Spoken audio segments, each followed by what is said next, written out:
Just 1 second. Yeah, sure.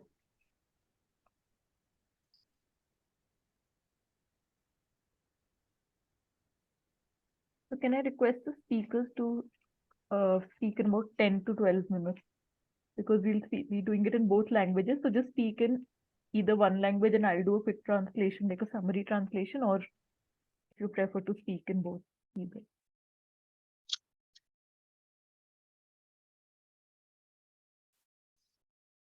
Tarun, go ahead. It's now being recorded and it's live on Facebook. Thank you. Thank you. Welcome, everyone. I, on behalf of Anhad, Act Now for Harmony and Democracy, I welcome you here on this webinar.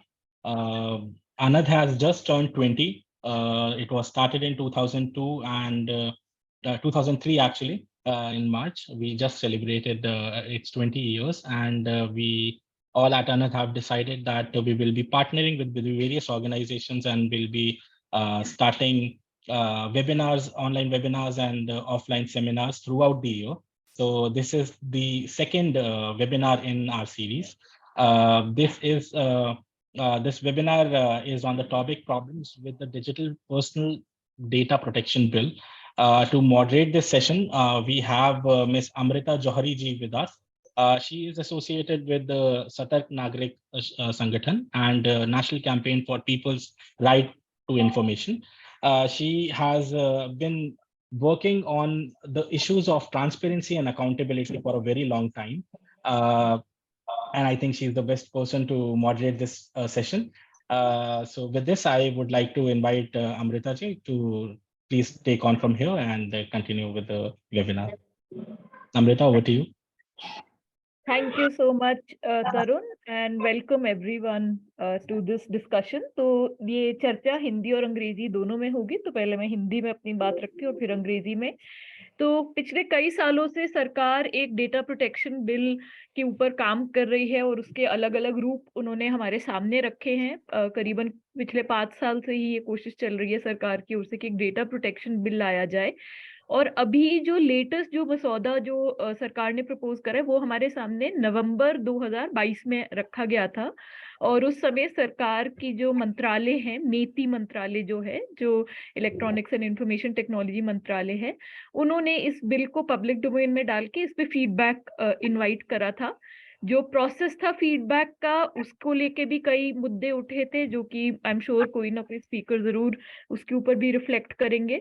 लेकिन मोटा माटी जो मुद्दे सामने आए वो यही लोगों का, एक्सपर्ट्स का एक एनालिसिस रहा कि ये बिल ना तो जो डेटा प्रोटेक्शन के प्रिंसिपल्स होने चाहिए उन पे सही से एक प्रावधान बनाता है, और दूसरी ओर हमारे सूचना के अधिकार को भी संशोधित करता है। और इस पूरे इन सब मुद्दों के ऊपर हमारे स्पीकर्स हमसे चर्चा करेंगे।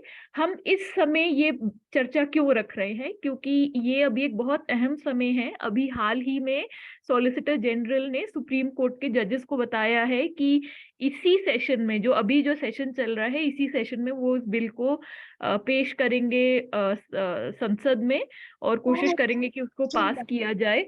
और ये समझते हुए कि कितनी दिक्कतें होती हैं लोगों को इन टर्म्स ऑफ जब पार्लियामेंट में एक चीज कुछ पेश कर देते हैं और 7-8 मिनट में उसको पास कर देते हैं और उसके बाद वो एक कानून बन जाता है और हमारे सारे अधिकारों को, राइट्स को इम्पैक्ट करता है। तो हमें लगा कि ये बहुत जरूरी है कि हम इसके ऊपर पब्लिक के साथ इंगेज करें, लोगों के साथ बातचीत रखें, इसके ऊपर लोगों में जागरूकता भी फैलाएं कि भाई ऐसा एक बिल है।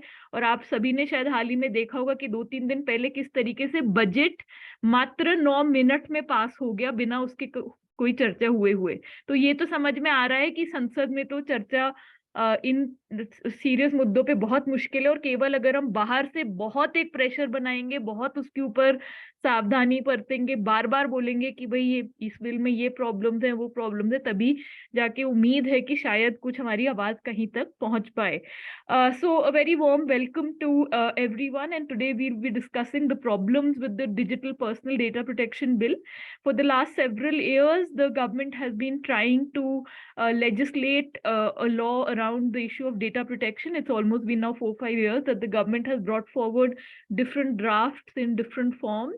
And the latest draft that they put forth was in November 2022, when the Ministry of Information and Electronics and Information Technology, which is called METI in short, actually put forth one draft of this Digital Personal Data Protection Bill, which is also called the DPDP Bill.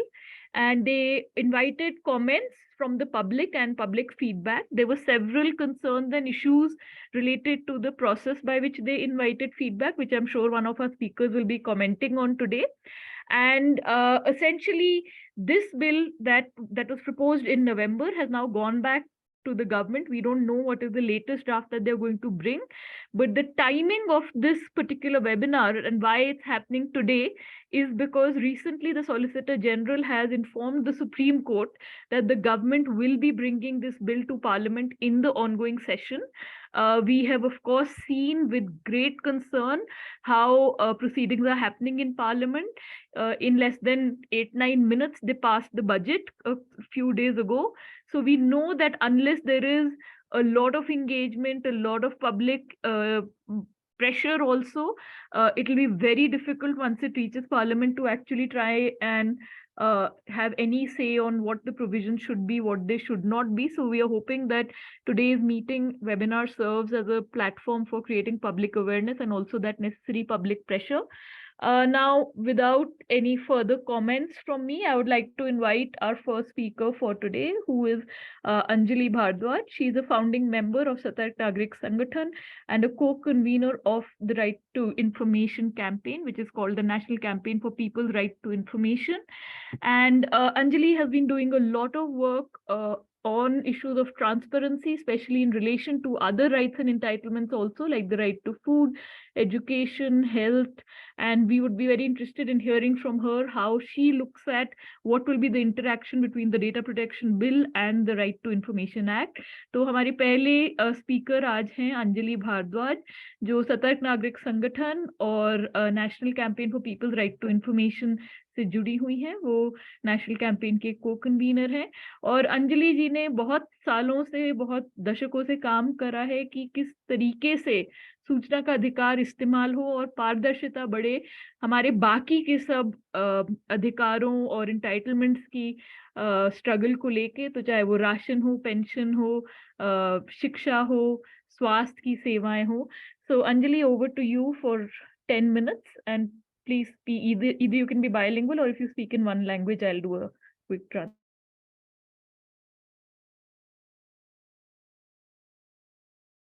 Anjali, unmute.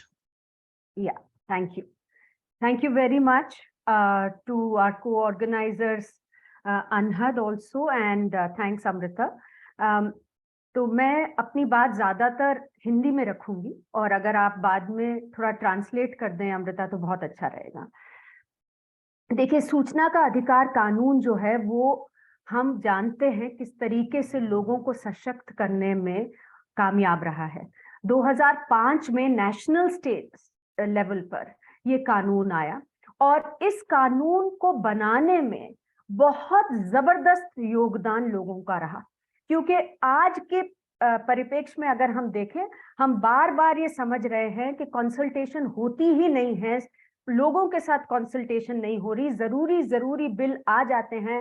Amrita ने बताया कि कैसे finance bill pass हो गया चंद मिनटों में parliament में, लेकिन जब ये सूचना का अधिकार कानून आया, ये आया कानून लोगों की एक लंबे मुहिम के बाद, लंबा एक 20 साल जैसा एक मुहिम चला देर तक और पूरे देश से लोग इस मुहिम में जुड़े और फाइनली जब ये लॉ पास हुआ तो इसमें लोगों की भागीदारी रही और उस कारण से इस कानून में बहुत सारी बारीकियां हैं जो हमारे अधिकारों को मद्देनजर रखते हुए सूचना के अधिकार कानून का ढांचा बनाने में एक तरह से सक्षम रही हैं। और इस पूरे जब चर्चाएं हो रही थी कि किस तरीके का कानून बनना चाहिए, तो उस समय पर यह भी चर्चा हुई कि कानून सूचना के अधिकार का भले हो, लेकिन ऐसा नहीं होना चाहिए कि लोगों की निजता जो है वो गलत तरीके से अनवारंटेड उसकी इन्वेजन हो। So the right to information and the right to privacy, which have both been upheld by the Supreme Court of India as fundamental rights of the citizens of this country, have been taken into account and have been kept in mind while drafting this law. तो हम बार बार सुनते हैं कि सूचना का अधिकार और हमारी निजता का अधिकार दोनों मौलिक अधिकार हैं। हमारे सुप्रीम कोर्ट ने जजमेंट्स दिए हैं कि ये दोनों मौलिक अधिकार हैं। हम इस बात को बहुत गहराई से समझते हैं, क्योंकि कहीं पर हम देख रहे हैं पेगासस तरीके की टेक्नोलॉजीज का इस्तेमाल हो रहा है, कहीं पर आधार में सारा डेटा लोगों का इकट्ठा करके उसको इस्तेमाल किया जा रहा है, कहीं पर डेटा कंपनियों को बेचा जा रहा है। तो एक और जब हम सूचना के अधिकार की बात करते हैं, हम निजता के भी जरूरत समझते हैं कि ऐसा नहीं होना चाहिए कि अनवारंटेड इन्वेजन हो हमारी निजता की। तो सूचना का अधिकार कानून, मैं ये बात कहकर शुरू करना चाहती हूँ कि ये जो कानून आया 2005 में, इसमें एक धारा है जो कि निजता का ध्यान रखती है। तो सूचना के अधिकार कानून में सेक्शन 8 है, धारा 8 है, जिसमें ऐसी चीजें लिखी गई हैं जो सूचनाएं लोग नहीं ले सकते। और उसमें एक जो धारा है वो ये है कि ऐसी सूचना जो कि व्यक्तिगत सूचना हो, लेकिन उसका या तो किसी भी जो जनहित का काम है उससे लेना देना ना हो, it has nothing to do with public interest, or it is not related to any public activity, कि जो जनता के काम काज है उससे कोई लेना देना नहीं है, और it would cause unwarranted invasion of anyone's privacy। तो अगर किसी की निजता का हनन होता है गलत तरीके से किसी सूचना को लेने से, तो मान लीजिए कि HIV पॉजिटिव पेशेंट्स हैं और हम जानते हैं कि ऐसी तमाम स्टिग्मा होते हैं जो कई प्रॉब्लम्स के साथ में लिंक्ड होते हैं। तो ये नहीं होना चाहिए कि सूचना के अधिकार का इस्तेमाल करके ऐसी सारी सूचनाएं लोग निकाल सकें। तो ये जो प्रावधान है सूचना के अधिकार कानून में ऑलरेडी मौजूद है, which balances people's right to information and our right to privacy। अब प्रॉब्लम क्या है? प्रॉब्लम है कि सरकार जो है वो हम देखते आ रहे हैं कि हर मौके पर सरकार दोनों पक्ष अपने ही तरफ करना चाह रही है। जब सरकार से लोग बोलते हैं कि आप आधार मत बनाइए, इतना बड़ा डेटाबेस मत बनाइए जिसमें हम सब लोगों की सूचना आप इकट्ठी कर ले, तो सरकार कहती है नहीं नहीं, निजता नहीं है किसी की। हमारे देश में right to privacy is not a fundamental right, ऐसा सुप्रीम कोर्ट में सरकार ने, सेंट्रल गवर्नमेंट ने कहा। और जब हम सरकार से सूचना मांगते हैं, हम सरकार से कहते हैं कि आप अपने जो अधिकारी हैं, आप मिनिस्टर हैं, उनकी जरा एजुकेशनल क्वालिफिकेशन बता दीजिए। मोदी जी कहते हैं कि मैंने पढ़ाई करी है, डिग्री की कॉपी दिखा दीजिए, लोग देखना चाहते हैं। कोई कहते हैं कि एसेट्स और लायबिलिटीज बता दीजिए, तो सरकार तुरंत कहती है निजता का मामला है, हम आपको सूचना नहीं देंगे। तो कहने का मतलब यह है कि सरकार दोनों ही तरीके की बातें करती है अपने हित के लिए। तो जब सूचना नहीं देनी तो कहेगी निजता है, और जब सूचना देनी है तो कहेगी कि सूचना का अधिकार है। तो ये जो प्रॉब्लम है ये हम देख रहे हैं कि इसका एक नया स्वरूप लिया है डेटा प्रोटेक्शन कानून में। जो डिजिटल पर्सनल डेटा प्रोटेक्शन कानून है, इसका मसौदा अगर आप देखें जो अभी फिलहाल डाला गया है पब्लिक डोमेन में, उसमें सूचना के अधिकार कानून का पूरी तरह से उस पर प्रहार किया गया है। कैसे किया गया है मैं आपको बहुत संक्षिप्त में केवल ये बता के आगे की कुछ चीजें से जोड़ूंगी। सूचना के अधिकार कानून में जो धारा 81J है, जिसकी चर्चा मैंने की, जिससे निजता की प्रोटेक्शन होती है, प्रिवेसी की प्रोटेक्शन होती है, उस धारा की सारी नुएंसेस, उसमें सारी जो चीजें लिखी हैं उसको मिटाकर सरकार कह रही है हम ये कहेंगे कि कोई भी व्यक्तिगत सूचना लोग अब नहीं ले सकते, वो एग्जेम्प्ट है सूचना के अधिकार कानून के तहत। और एक और भी इंपॉर्टेंट प्रोवाइजो है सूचना के अधिकार कानून में, जो ये कहता है कि हमारा दर्जा सूचना मांगने का, एक नागरिक का दर्जा उतना ही है जितना एक पार्लियामेंटेरियन का है या एक विधायक का है। तो कानून में ये लिखा है कि any information that can not be denied to the Parliament और to the state legislature can not be denied to a citizen. So अगर कोई सूचना ऐसी है जो सरकार संसद को या फिर विधानसभा को ना दे, ऐसी सूचना है, वो यदि सरकार सूचना उनको देगी तो हमें भी देगी। इस प्रावधान को सरकार कह रही है हम हटा देंगे। तो ये जो है, हमारा मानना है कि ये पूरी तरह से हमारे सूचना के अधिकार को खंडित कर देगा। प्रॉब्लम क्या है कि अगर हम देखें क्यों खंडित करेगा, हम क्यों इतने परेशान हैं इसको लेकर। यहाँ पर तमाम लोग बैठे हैं जो सूचना के अधिकार कानून का इस्तेमाल कर चुके हैं। वो किस चीज के लिए इस्तेमाल करे हैं लोग आज तक, वो तमाम चीजों के ऊपर आज एक प्रश्न चिन्ह लगेगा। सूचना के अधिकार कानून का इस्तेमाल हुआ है भ्रष्टाचार की लड़ाई में। हम जब अपने आप को सशक्त महसूस करते हैं सूचना लेके और भ्रष्टाचार का उजागर करते हैं, वो हम नहीं कर पाएंगे। सूचना के अधिकार कानून का इस्तेमाल हुआ है अलग अलग तरीके की रॉन्ग डूइंग्स को, अनियमितताओं को हटाने के लिए, उजागर करने के लिए, वो भी नहीं हो पाएंगी। मैं उदाहरण देती हूँ। राशन का मामला अगर आप देखें, ऐसे तमाम लाखों हमारे देश में परिवार हैं जिन्हें राशन नहीं मिलता। और राशन क्यों नहीं मिलता? क्योंकि उन तक सूचना ही नहीं जाती कि उनके नाम का राशन कार्ड है, या फिर कि उनके नाम का राशन आ गया है, कितना आया है, या फिर उनके नाम का राशन कहाँ गया, किसने उठाया। हमने जब सूचना के अधिकार कानून का इस्तेमाल शुरू किया तो सबसे पहला प्रयोग दिल्ली जैसे राज्य में सूचना के अधिकार का महिलाओं ने किया कि हम अपने जगह की सारी राशन दुकानों का हम ब्यौरा निकालेंगे, स्टॉक रजिस्टर निकालेंगे, सेल रजिस्टर निकालेंगे, क्योंकि हमारा दुकानदार कहता है हमारे नाम का राशन ही सरकार नहीं भेजती। जब महिलाओं ने ये सूचना निकाली और लिस्टें बाहर आई कि किस किस को कितना कितना राशन बटा, किस परिवार को, किस महिला को, वो किस पते पर रहती हैं, उनको कितना राशन बटा, तब समझ में आया कि कितना भ्रष्टाचार हो रहा था। क्योंकि महिलाओं ने कहा इसमें तो लिखा है कि मुझे 35 किलो राशन मिला और मेरे जो कार्ड के ऊपर तो मुझे केवल 2 ही किलो राशन मिला। तो भ्रष्टाचार सामने निकल कर आया।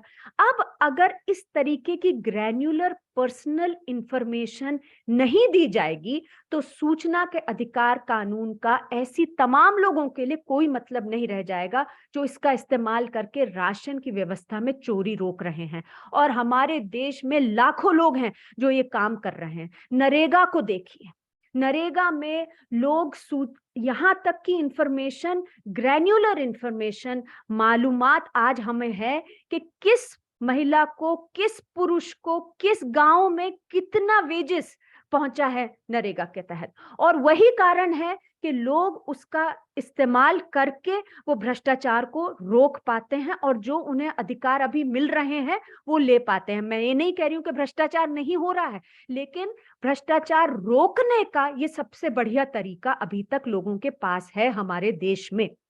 लेकिन जो प्रधानमंत्री कहते हुए आएगा ना खाऊंगा ना खाने दूंगा, मैं तो भ्रष्टाचार मुक्त भारत बनवा दूंगा, वो ऐसी पार्टी आज उसी कानून पर प्रहार कर रही है, उसी प्रावधान पर, कानून के, सूचना के अधिकार कानून के प्रावधान पर प्रहार कर रही है जो हम सबको सशक्त कर रहा है भ्रष्टाचार रोकने में, हमारे अधिकारों के अंदर जो भ्रष्टाचार होता है उसको रोकने में। हम देखते हैं कि भ्रष्टाचार कॉन्ट्रैक्ट्स में कितना होता है।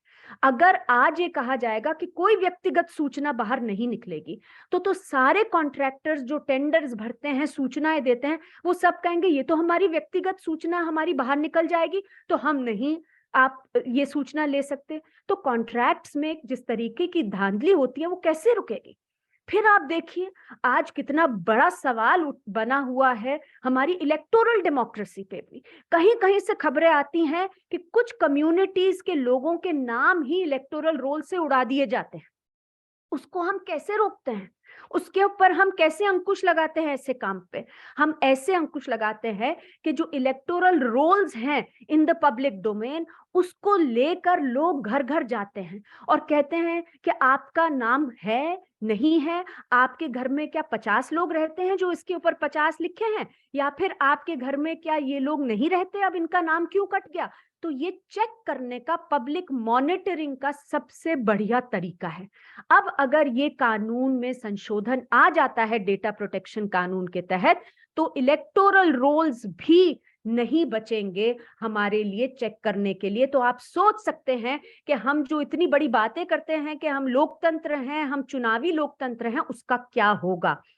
सबसे बड़ा आज बवाल देश में मचा हुआ है कि एनपीएस, नॉन परफॉर्मिंग एसेट्स, हम सब लोगों का पैसा बैंक दे देते हैं, कुछ अडानी अंबानी ऐसे कुछ लोगों को दे दिया जाता है, कुछ नीरव मोदी, कोई ललित मोदी, और वो फरार हो जाते हैं। लोग पूछते रहते हैं कि नाम बताइए, किनके नाम, कौन है जिनको इतने लाखों लाखों करोड़ों रुपए दिए जा रहे हैं, और निजता के नाम पर सरकार ये सूचना नहीं देती। अब तो कानूनी भी हम लड़ाई नहीं लड़ पाएंगे अगर ये कानून आ जाता है डेटा प्रोटेक्शन का और हमारा सूचना का अधिकार खत्म हो जाता है। याद रखिए, अभी तक ये कानूनी लड़ाई इसीलिए पॉसिबल थी क्योंकि सूचना के अधिकार कानून में, अभी शैलेश भी बोलेंगे, वैसे तमाम ऑर्डर्स आए थे कि आप एनपीएस किसके हैं, कौन हमारा पैसा लेके भागे हैं लोग, किनको डिफॉल्टर्स को आपने माफ किया है, इन सब के नाम जानना हमारा हक है क्योंकि ये जनहित में है।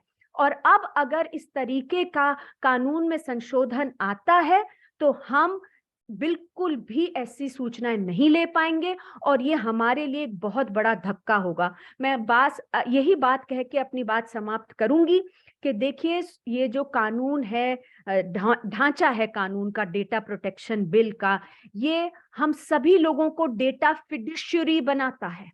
इसका मतलब ये है, आप मैं जो भी छोटा मोटा सर्वे करते हैं, लोगों के नाम इकट्ठे करते हैं, सोशल मीडिया में कुछ हम लोगों को फोन करते हैं, सोशल मीडिया पे लोगों को बातें भेजते हैं, उनसे बात, कोई भी लिस्ट बनाते हैं, अब वो डेटा फिड्यूशियरी हो जाएंगे। और डेटा फिड्यूशियरी के ऊपर तमाम तरीके के इस कानून के तहत ऑब्लिगेशंस लगा दिए गए हैं और सरकार इस कानून में एक ऐसी एजेंसी बना रही है, तैयार कर रही है, जो कि टोटली पोटेंशियल है जिसका वेपनाइज होने का। उस एजेंसी के पास ताकत होगी कि वो हम में से किसी को भी डेटा फिड्यूशियरी बोल के कह के, और अगर कहेगी आपने तो उस कानून का हनन किया है, तो हम पर 500 करोड़ रुपए तक का जुर्माना लगा सकती है। तो आप ये सोचिए कि ये एजेंसी, सरकार कह रही है हम ही गठित करेंगे, हम ही इसमें लोग बिठाएंगे, तो सरकार अपने ही लोग बिठाएगी इसमें,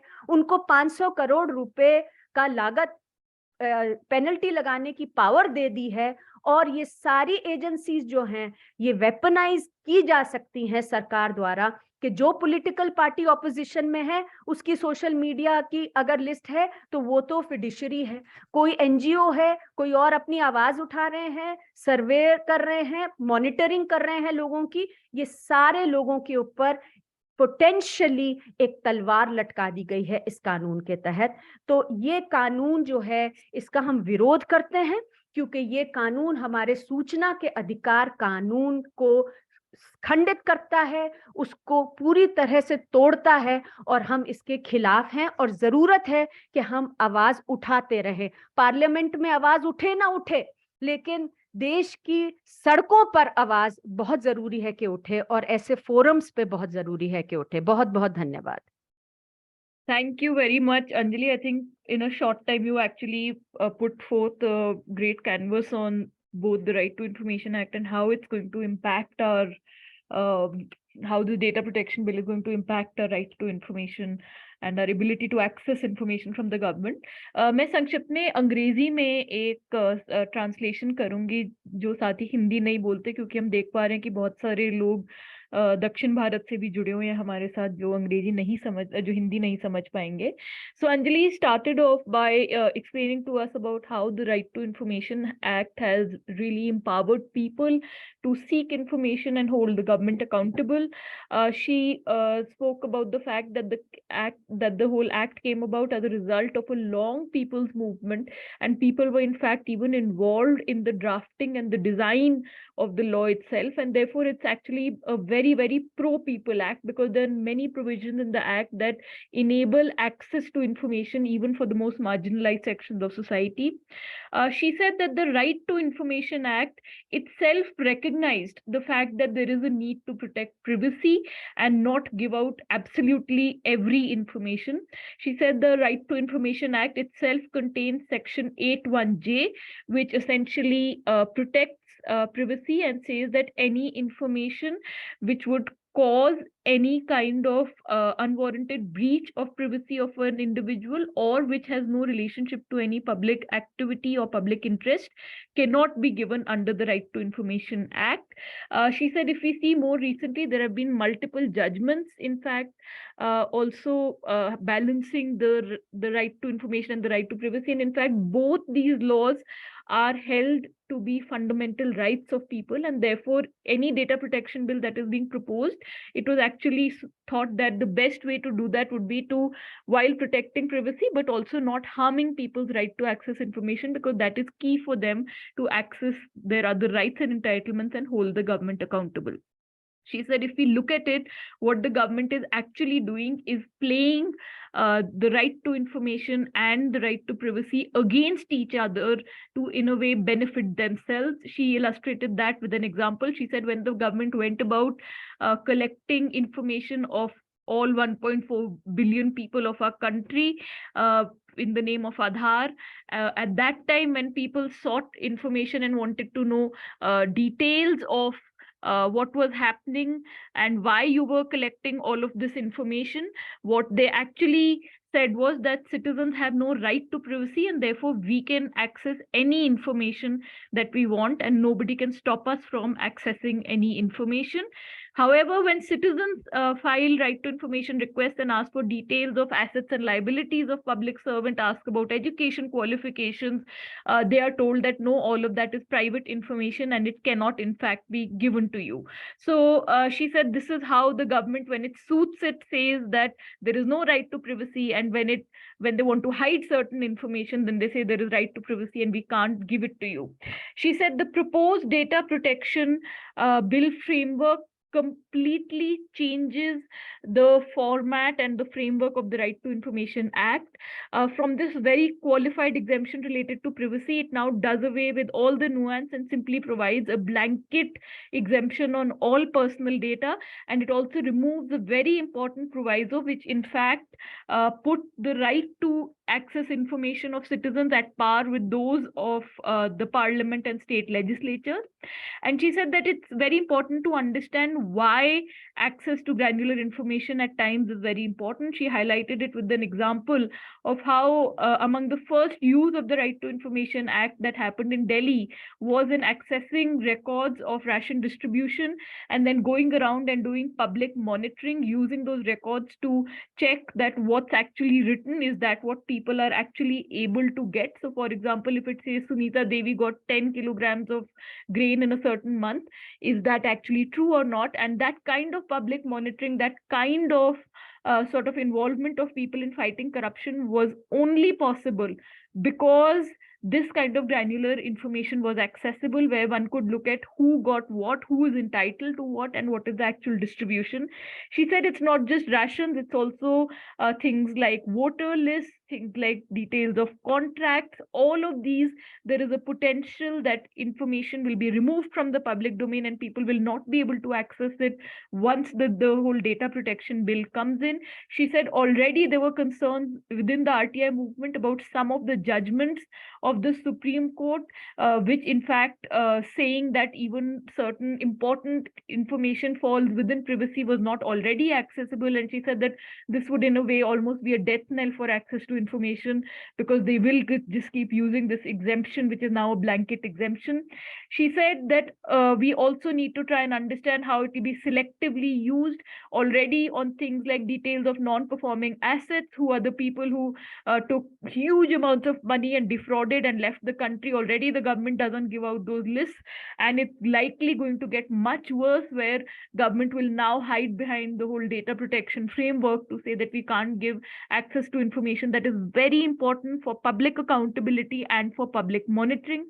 She also flagged to us issues related to centralization of power within the data protection bill, and the fact that all bodies or organizations that collect information, even make lists of people, all of them will become data fiduciary. And what will that actually mean for people? And she said the fact that the oversight body is completely in the hands of people worries her, that perhaps this is going to be another agency that will be weaponized by the central government to selectively target opposition and those raising questions about them. Thank you very much for that, Anjali. And in fact, Anjali has set up the stage perfectly for the next speaker. Our next speaker today is Apar Gupta, who is an advocate and the executive director of Internet Freedom Foundation. And he is someone who's been doing a lot of work on issues of data protection and privacy. And in fact, what we've requested him to talk about is what does it mean to be a data fiduciary? What does it mean for civil society organization? What does it mean for small sangatans? What does it mean for opposition parties if they are held to be data fiduciary? तो अब मैं अपने दूसरे speaker को स्वागत करना चाहूंगी. अपार हैं हमारे दूसरे स्पीकर, अपार गुप्ता, जो कि एक वकील हैं और साथ में इंटरनेट फ्रीडम फाउंडेशन के एग्जीक्यूटिव डायरेक्टर है. और अपार से हमने यही रिक्वेस्ट करा है कि वो हमसे इस मुद्दे पे चर्चा करें कि जो इस बिल में लिखा है कि जो भी संस्था, संगठन, चाहे छोटा संगठन हो, चाहे कैंपेन हो, वो यदि लिस्टें बनाता है या डेटा इकट्ठा करता है कि कहाँ पे लोगों को खाने की जरूरत है, कहाँ पे स्टारवेशन डेथ हुई, किसको पैसा मिला, नरेगा में नहीं मिला, उन सबको जब ये बिल डेटा फिडुशरी बना देता है तो लोगों उसका क्या एक मतलब है और उसका क्या एक इम्पैक्ट होगा. और साथ में जो ऑपोजिशन पार्टीज हैं, यदि उनको भी डेटा फिडुशरी बनाया जाए तो इसका क्या इम्पैक्ट रहेगा पॉलिटिकल पार्टीज के ऊपर भी. सो अपार, over to you for about 10 minutes. Thank you so much, Amrita. I'll first proceed making some remarks in English, and I would be grateful if you can kindly translate them to Hindi for the participants who may not be conversant in it. I would like to substantiate and in my time also show that there is a natural complement between the right to privacy and the right to information. I would like to start from that because it is important. And here I'd like to first share my screen very quickly. What you see before you is a joint statement which was issued by RTI and privacy activists on certain amendments which are proposed by the Justice Shri Krishna Committee. The Justice Shri Krishna Committee was a committee constituted by the central government to formulate a report and a draft data protection law, which suggested a version which would impact Section 81J. This is what Anjali was talking about. Section 81J is the provision which is abused at present to prevent proper disclosure of right to information records. This abuse, though, is not inherent within Section 81J. The wording of Section 81J, if one looks at it, is that personal information can be disclosed if it impacts public interest. However, the Justice B. N. Shri Krishna Committee sought to do away with it. And here, there was a concern which was raised in a joint statement by RTI and privacy activists. We stated that to strengthen democracy and constitutional freedoms, it is critical the two rights be carefully balanced. We further continued and explained this reasoning from the changes which would occur in Section 81J. And we then stated towards the end, by replacing this with the proposed formulation, the personal information would be exempt if it can be shown this disclosure likely to cause harm and such harm outweighs public interest. The DPB seeks to severely curb the disclosure of information. It is crucial to note proposed amendments refer to a mere possibility of harm, rather than a reasonable certainty. And towards the end, we noted, we believe that a legal framework for privacy and data protection should complement the RTI Act and in no way undermine or dilute the existing statutory framework. I'm stating and putting this statement across because it is the belief of people who have worked on the right to privacy, who have been many young lawyers like me, that the right to privacy is not an end in itself. वो खुद में खत्म नहीं हो जाता. It is essentially a right to equalize the power which is unequally placed between an ordinary Indian citizen, quite often a person who does not have socio-economic means, and the power of the state. Quite often, this right is needed alongside the right to information because there is so much power which is there with our public officials, with government officials. The second document which I'd like to show is a World Bank document which looks at when this conflict does arise, but also says what is the natural complement. And I'll say what is the natural complement. In my own work, when I work on issues of privacy and surveillance, I file right to information requests to get to know how many telephone numbers have been tapped. I'm a litigant before the High Court of Delhi in my own name, having filed a petition that how many phones are tapped in this country. And it is important to know because if you do not even have that statistical information and our RTIs are refused or it is said records are destroyed, it means there is no check on government power. Everyone can be placed under surveillance.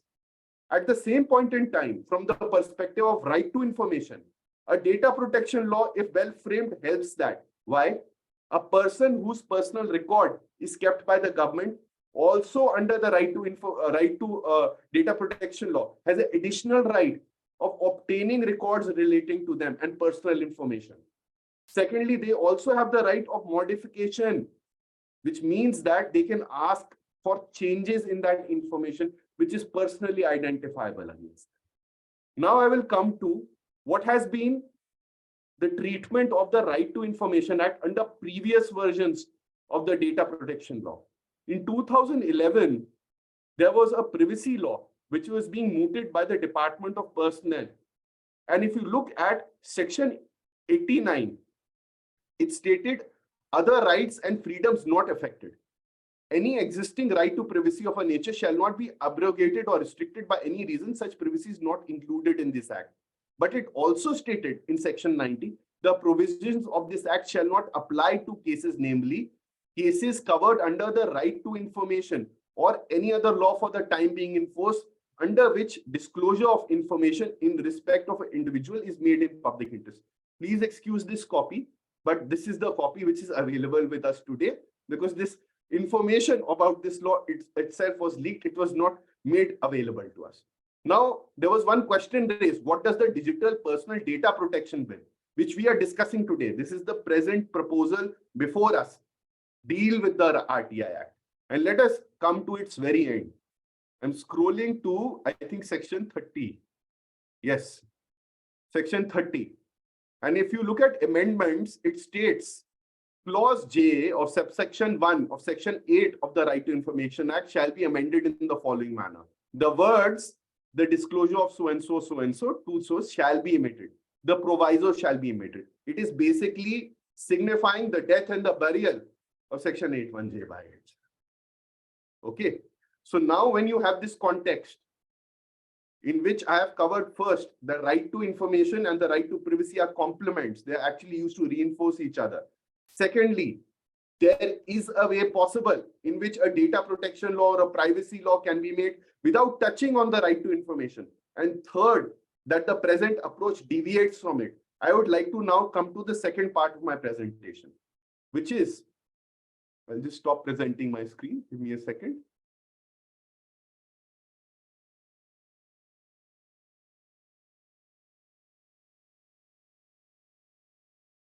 Has it paused?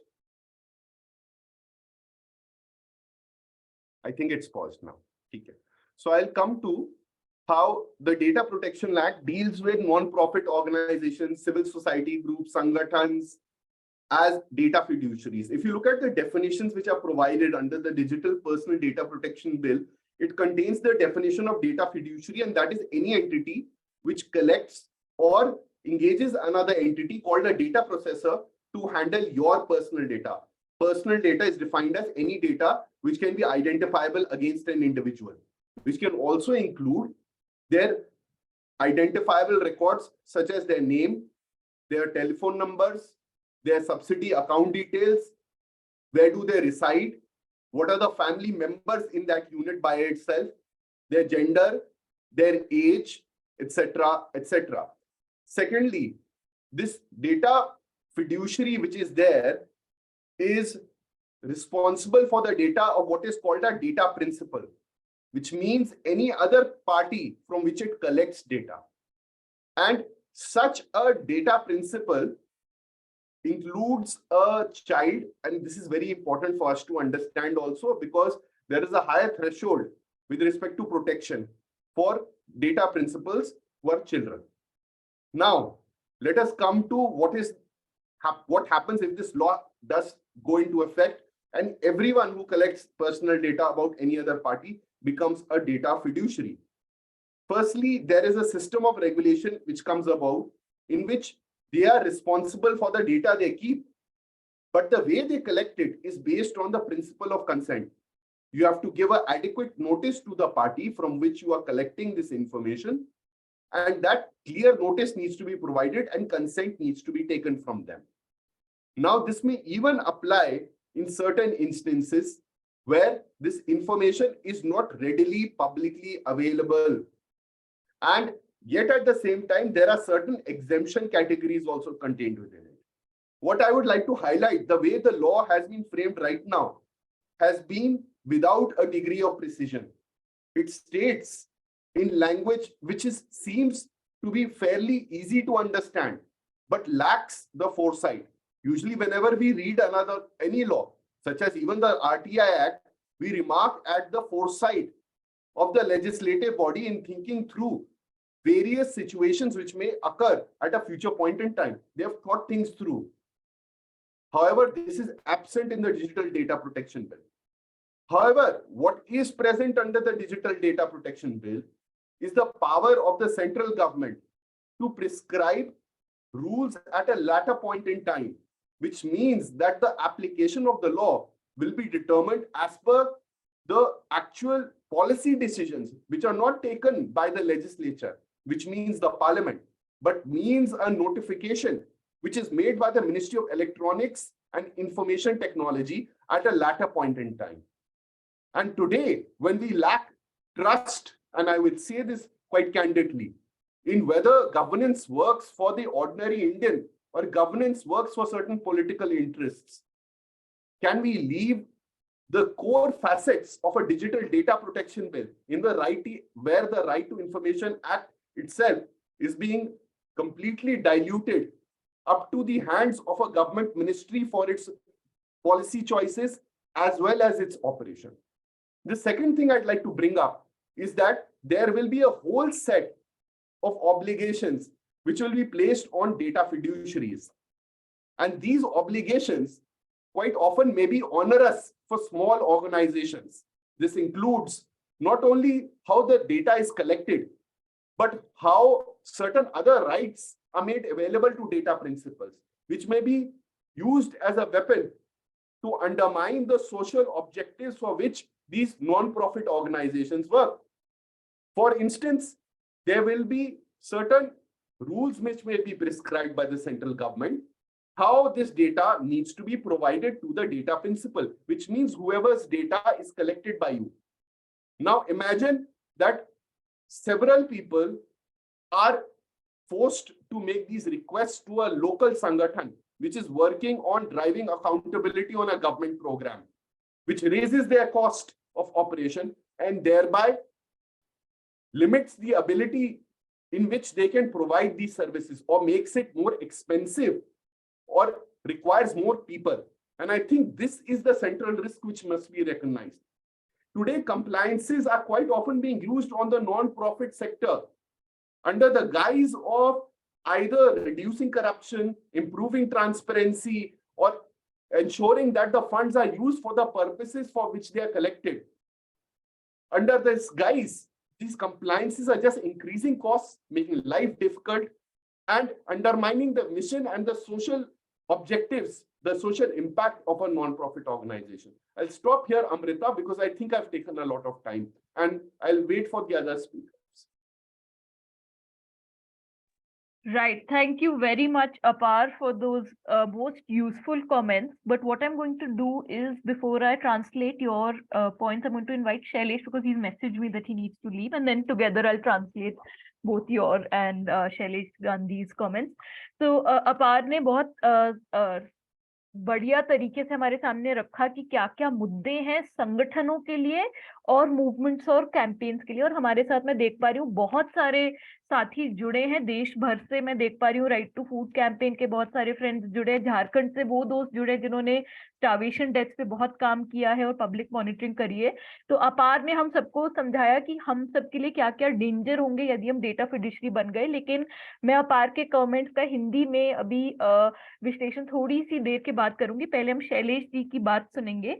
So I think everybody knows Shailesh Gandhi ji. He is a former information commissioner from the Central Information Commission and part of the larger RTI campaign, part of National Campaign for People's Right to Information, and really a voice who's always very strongly defending our right to know. So Shailesh Gandhi ji एक पूर्व सूचना आयुक्त हैं केंद्र सूचना आयोग के, और राइट टू इंफॉर्मेशन कैंपेन के भी एक बहुत इम्पोर्टेंट हिस्से हैं, और हमेशा अपनी आवाज उठाते हैं जब भी सूचना के अधिकार कानून के ऊपर किसी भी प्रकार का डेंजर होता है। So over to you, Shailesh, and then I'll translate both your comments. You're welcome to speak in Hindi. Are you not able to unmute? I unmuted myself. Yes, thank you. Thank you very much, Amrita. Fellow citizens of India, हम सोचते थे पहले कि तमसो मा ज्योतिर्गमय ये अपना objective होना चाहिए, lead us from darkness to light. मगर ये डीपीडीपी बिल अगर आया तो इट विल बी ज्योतिर्मा तमसो गमय, लाइट से हम डार्कनेस की तरफ अभी मूव कर रहे हैं। डीपीडीपी बिल में और ऑब्जेक्शंस हैं, बट उसके बारे में बात नहीं करूंगा। मैं सिर्फ सूचना के अधिकार को जो अफेक्ट करता है वो दो बातों को बात करूंगा, एक सेक्शन 32 और दूसरा सेक्शन 29(2). पहले 32 की बात करूंगा। निजता शब्द गलत है प्राइवेसी के लिए। मैं हिंदी, गुजराती, मराठी में कोशिश की है, मगर प्राइवेसी के लिए मुझे कोई इक्विवेलेंट शब्द नहीं मिलता है। निजता मतलब पर्सनल हो जाता है। All personal information is not privacy, is not related to privacy. Therefore, I would submit that हम privacy शब्द ही इस्तेमाल करें। मैं इस्तेमाल करूंगा सिर्फ privacy शब्द। अब privacy क्या है, इसका बड़ा कौभांड है अपने देश में। सुप्रीम कोर्ट के 9 जज के बेंच ने ये कह दिया कि प्राइवेसी फंडामेंटल राइट है, चलिए मान लिया, मगर ये नहीं बताया कि एग्जैक्टली किसको प्राइवेसी कहें। बड़ी थियरीज, बड़ी फिलसूफियां दी हैं, कहा ये करो वो करो वो करो, बट प्राइवेसी किसको कहता है या किसको कहना चाहिए, उसके लिए उनका स्टेटमेंट ये था कि develop on a case to case basis. अगर सूचना के अधिकार की तरफ से मैं सोचूं तो पीआईओ बेचारा हर चीज के लिए सुप्रीम कोर्ट जाए और कहे कि भाई ये प्राइवेसी में आता है नहीं आता है। तो ये एक कंफ्यूजन खड़ा किया गया है जिसमें सुप्रीम कोर्ट का भी हाथ काफी है। एंड मेरे हिसाब से जो एलीट है, जो थोड़ा अंग्रेजी बोलने वाला जो वर्ग है, they are also fairly concerned with privacy as an issue without defining what constitutes privacy, and therefore a certain confusion has occurred. 32 में उन्होंने ये कहा है कि अभी जो सूचना के अधिकार, और पहले मैं एक फाउंडेशन दे दूं, सूचना के अधिकार में ये मौलिक अधिकार है आर्टिकल 19(2) के तहत, और वही सूचनाएं मना की जा सकती है जो आर्टिकल 19(2) में मेंशन्ड है। मेरे मौलिक अधिकार आर्टिकल 19(1) पे कुछ भी बाधा रखने के लिए संविधान को अगर देखा जाए तो 19(2) के तहत सिर्फ 2 शब्द हैं जो प्राइवेसी से रिलेटेड हैं, डिसेंसी और मोरालिटी। और वो समझने के लिए सूचना के अधिकार का 8(1) जो है वो क्रिएट किया गया है। सूचना के अधिकार का बेसिक ये है कि जनता मालिक है, all citizens are rulers of this nation and all the information belongs to them. मेरी इंफॉर्मेशन है, आपकी इंफॉर्मेशन है, आपकी ओनरशिप है। तो सूचना का अधिकार ये नहीं कहता है कि कौन सी सूचना दी जाएगी, सिर्फ ये कहता है कि इतनी सूचना नहीं दी जाएगी। और सेक्शन 7(1) में लिखा है सूचना के अधिकार में कि only information covered under section 8 और सेक्शन 9 कैन बी रिफ्यूज, बाकी सब सूचना देनी है। 8(1) ये कहता है कि कौन सी सूचना नहीं देनी, निजी information, personal information which relates to which has no relationship to public activity or interest। मैं ये दावे के साथ कहता हूं कि जो पब्लिक रिकॉर्ड में सरकार के पास है वो सब पब्लिक एक्टिविटी का रिजल्ट है। Information that the government has about people is a public record, and according to R. Rajgopal's judgment in 1994, सूचना का अधिकार आने के पहले सुप्रीम कोर्ट ने ये राजगोपाल में कहा था कि information that is on public records can normally not claim privacy except in the rare case where decency या morality affect हो, उसको छोड़ के प्राइवेसी का इम्पैक्ट नहीं हो सकता है।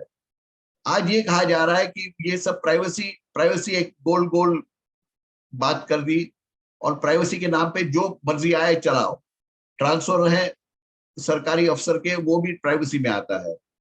32 ये कहता है कि all personal information can be exempted, public activity होना जरूरी नहीं है, प्राइवेसी का इंक्लूजन होना जरूरी नहीं है, पार्लियामेंट को नहीं दी जाएगी ये भी कहना जरूरी नहीं है। आज 8(1) में अगर रिफ्यूज करना है इंफॉर्मेशन तो पीआईओ को कानून के हिसाब से कहना चाहिए कि ये पब्लिक एक्टिविटी है या पर्सनल एक्टिविटी है, ये प्राइवेसी पे इन्वेजन है या नहीं, और उसको ये थोड़ा मुश्किल हो इसके लिए सरल करने के लिए ये प्रोवाइजो रखा गया था कि information that can not be denied to Parliament और state legislature shall not be denied to any person.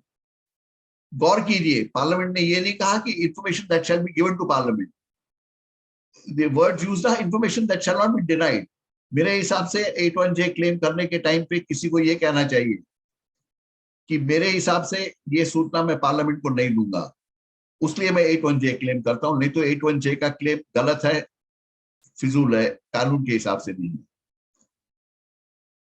और पर्सनल क्या है, निजी क्या है? पर्सन को डिफाइन किया है डीपीडीपी बिल में एज इंडिविजुअल, कंपनी, स्टेट। सरकार भी पर्सन है, कंपनी भी पर्सन है, इंडिविजुअल भी पर्सन है, ये सब पर्सन है, तो उनसे रिलेटेड इंफॉर्मेशन पर्सनल है।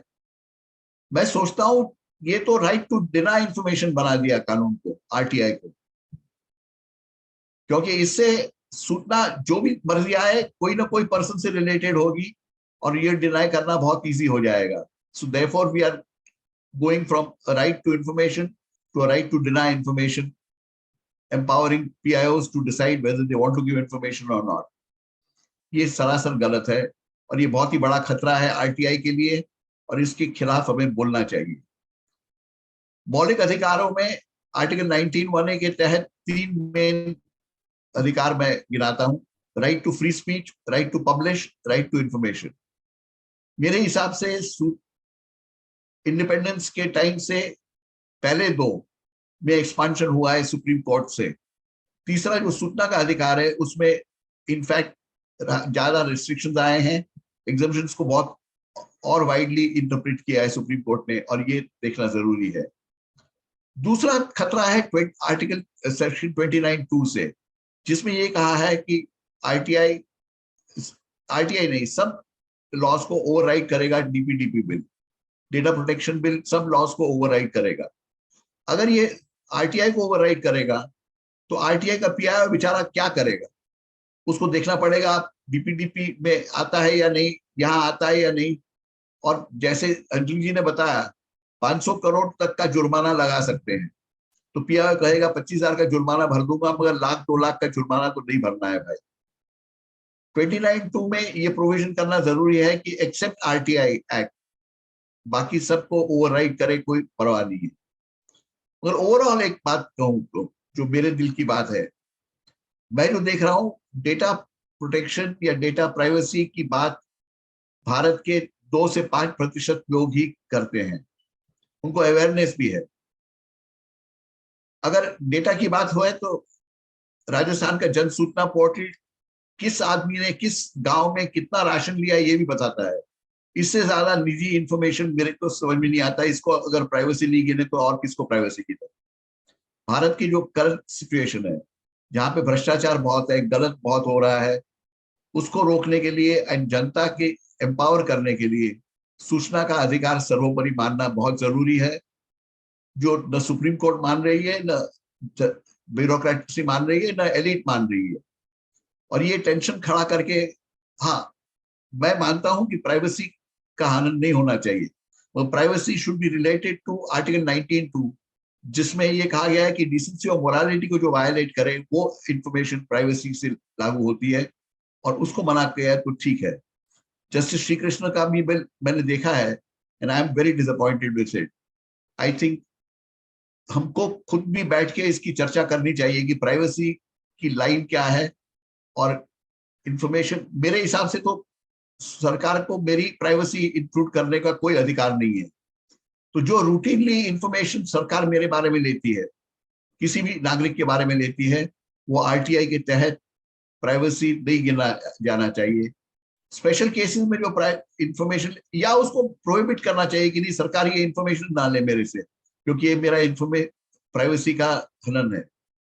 मगर जो इंफॉर्मेशन रूटीनली सरकार लेती है वो भारत के नागरिकों को मिलनी चाहिए, और क्योंकि आरटीआई जो डिफाइन किया है उसको छोड़ के कोई भी संशोधन करना नाजायज है।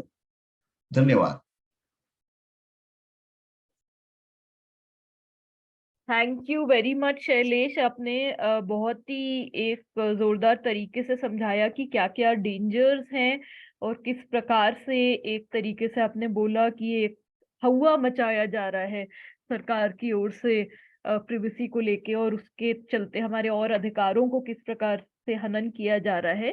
पहले अब मैं अपार ने जो हमारे सामने बात रखी थी अंग्रेजी में, मैं पहले उसका हिंदी में विश्लेषण कर देती हूँ, और उसके बाद शैलेश ने जो हिंदी में बात रखी उसको मैं अंग्रेजी में समरी ट्रांसलेशन कर देती हूँ। तो अपार ने अपनी बात शुरू करी यहाँ से रखते हुए कि राइट टू इंफॉर्मेशन और राइट टू प्रिवेसी, उनको लगता है कि दोनों एक कॉम्प्लीमेंट्री तरीके से समझने और देखने जरूरी है।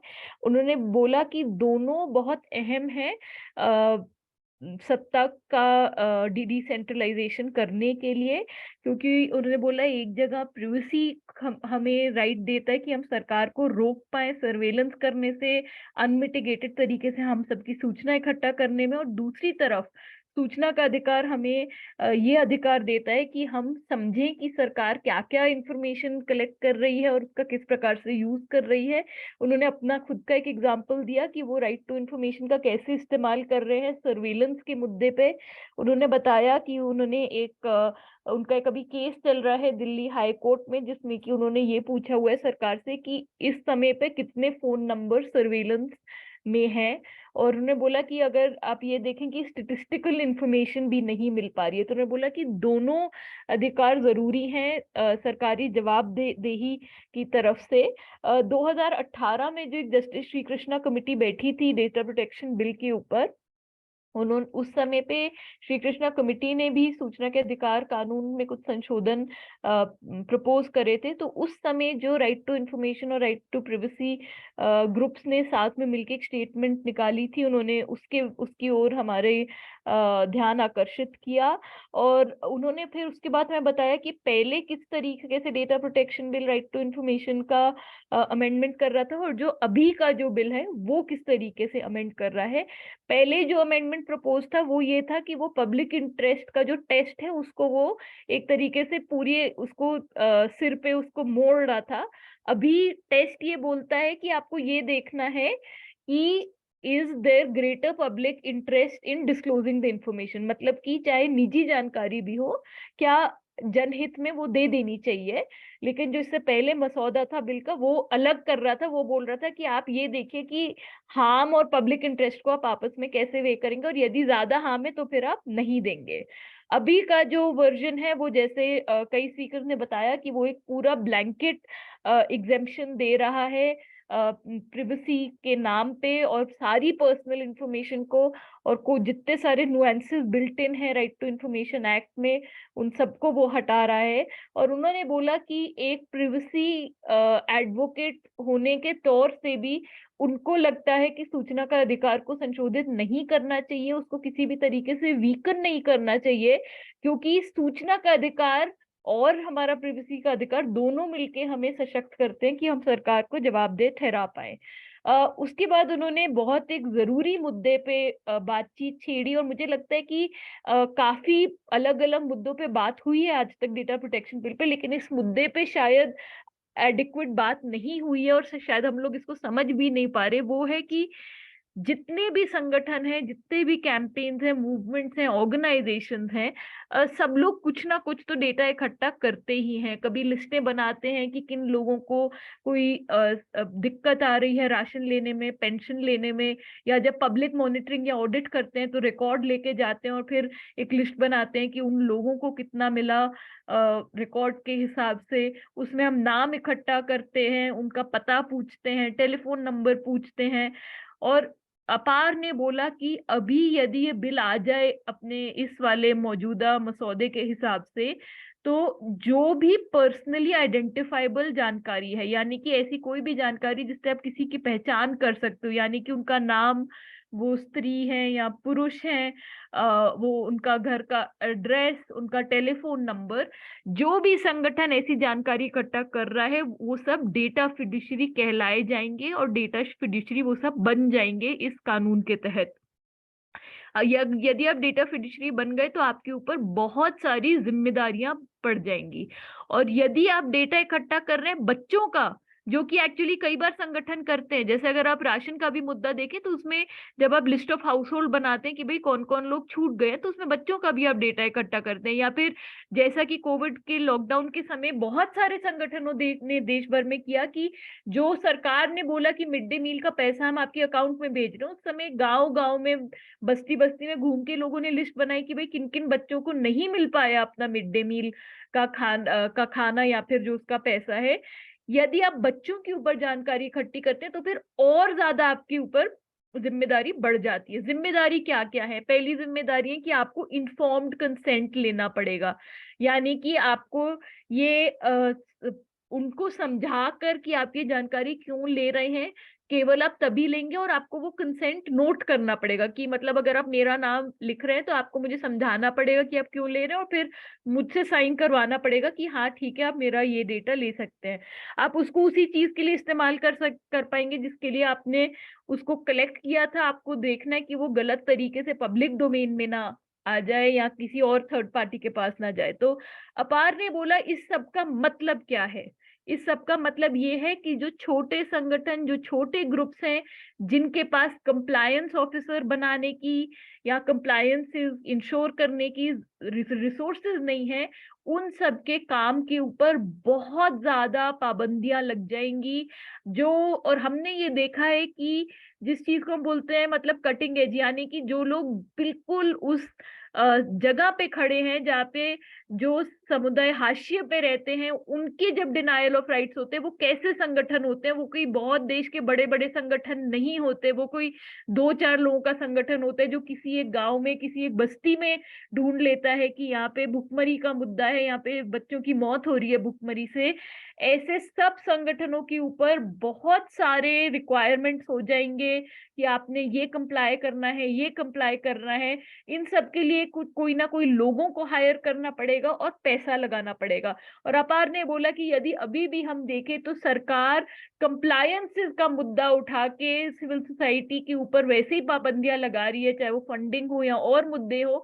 और उसमें फिर क्या होता है कि जो बड़े संगठन होते हैं वो तो पैसा लगा के, रिसोर्सेज लगा के वकील रख लेते हैं, कंप्लायंस इंश्योर करने के लिए अफसर बना लेते हैं, लेकिन जो छोटे संगठन होते हैं वो इस जाल में फंस जाते हैं और उनका काम बहुत बुरी तरह इम्पैक्ट होता है। तो मुझे लगता है ये एक बहुत जरूरी मुद्दा है जो कि अपार ने हमारे सामने रखा, और शायद इसके ऊपर जितनी चर्चा और जितनी समझ बनाने की जरूरत है वो बहुत ज्यादा है। क्योंकि एक तरफ तो जो राइट टू इंफॉर्मेशन अमेंड हो रहा है वो मुद्दा है, दूसरी तरफ जो सेंट्रलाइजेशन ऑफ पावर, और तीसरी जगह जो ये मुद्दा है जो कि देश भर के सारे संगठनों को इम्पैक्ट करेगा, उन सब के ऊपर भी इसका क्या एक बहुत बड़ा इम्पैक्ट होगा। उसके बाद अब मैं संक्षिप्त में ट्रांसलेशन करना चाहूंगी। शैलेश जी ने जो अपनी बात रखी, क्योंकि उन्होंने अपनी बात हिंदी में रखी थी तो मैं अंग्रेजी में ट्रांसलेशन करूंगी।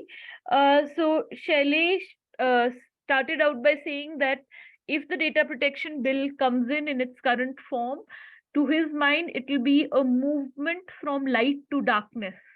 And he said that he really feels that it will create huge hindrance information.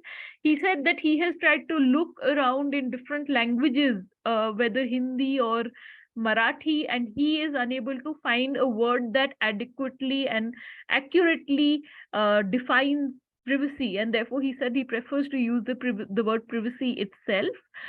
He said that in the 9-judge bench, in the Puttaswamy case, when the Supreme Court gave its verdict and said that privacy is a fundamental right, but he said to his mind, the judgment did not lay out what constitutes privacy, and it did not explain that what elements are privacy and therefore cannot be shared and what is not. And he said, in effect, it has ended up causing a lot of confusion and lot of lack of clarity in the minds of people and even in the minds of information officers as to what is it that they can give and what is it that they cannot give. He said the right to information, because it flows from Article 19(1)(a) of the Constitution, which is a fundamental right to free speech and expression. Therefore, the only reasonable curbs that can be placed on our right to information are those that are defined in Article 19(2), which lays down the reasonable restrictions to our fundamental rights. And he said that out of his reading of Article 19(2), there are only two aspects which would concern privacy, which are decency and morality. He said that what needs to really happen is to look at the privacy aspect from this, that only information that would impact decency or morality and would impact that in a negative way can be curbed from accessing under the Right to Information Act. He said that once the government is collecting information on people, then actually it should constitute public records, and other than some very limited information, the rest of it must be given out. And he said that in fact, in the first case itself, there should be curbs on what the government is collecting, not allow unmitigated collection of data, and then when people try to access it, say that it's private information. He said there are already huge concerns regarding the fact that the Supreme Court has said that even things like postings of government officials are private information and cannot be given under the RTI Act. And he said that in such a scenario where already there are limitations being laid down on our right to access information, if the data protection bill comes in, which provides a blanket exemption to all personal data from disclosure, he said it will really adversely impact the right to access information. He said that it right now, in order to deny information under the RTI Act, citing the privacy clause, the information officer is at least required to certify that it has no relationship to any public activity. It will cause unwarranted breach of privacy, and certify the fact that such information would also be denied to Parliament and legislature. Now, all of this is being done away with, and it's just one blanket exemption. He also highlighted the fact that we must look at provision 29 subsection 2 of the data protection bill, because essentially what that says is that if at any time there's a conflict between two laws, then the DPDP bill will prevail. There was also a question regarding this in the chat box, so please note this, that even though the RTI Act has an override clause in section 2022, but because DPDP bill in 29(2) specifically says in case of conflict DPDP shall prevail, and because it's going to be a more recent law, in all probability that is what would in fact prevail. Shailesh said that if we look at it, Article 19(1)(a) has three components to his mind: free speech, right to publish, and right to information. And he said whereas the former two have actually been expanded over a period of time by the Supreme Court, it seems that on the RTI there has been a shrinking. He reminded us of the context of pervasive corruption in the country and said that at least in the current context, the current kind of corruption, the current kind of issue that we face, access to granular information is absolutely necessary in many places, in many ways, to be able to access this kind of information. And he said privacy is about stopping government from collecting in an unmitigated way information about people. It's not about curbing our right to information. So thank you very much, Apar and Shailesh. और अब मैं बुलाना चाहूंगी हमारे एक और speaker को, प्रसन्ना। प्रसन्ना भी एक वकील हैं, वो इनफैक्ट एडवोकेट ऑन रिकॉर्ड भी हैं सुप्रीम कोर्ट में, and he is a founder trustee of the article 21 trust, and he has also been working for many years on these issues. So a very warm welcome to Prasanna. He is an advocate on record and a founder trustee, and we will be hearing from him about his views on the data protection bill. And over to you, Prasanna, for 10 minutes.